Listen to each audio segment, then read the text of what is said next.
আসসালামু আলাইকুম। আপনারারে আমি এই ভিডিও ধারণ করছি দেখাইবার লাগি। খুব দ্রুত গতিতে পানি যার এই পানি হইল কুশিয়ারা নদীর বাঁধ ভেঙে যে পানি হামরকুনার দিকে প্রবেশ করেছিল। এই পানি অনেকের বাড়িতে এখন পর্যন্ত পানি চলমান আছে, যদিও পানি প্রতিনিয়ত কমার দিকে, তবে অনেকের বাড়িত প্রচুর পরিমাণের পানি, ঘরে পানি।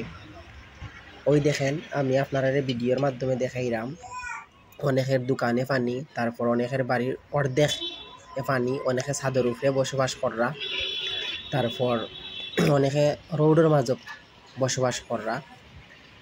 তে আল্লাহ জানি না এই পানি আর কতদিন লাগবে কমতে।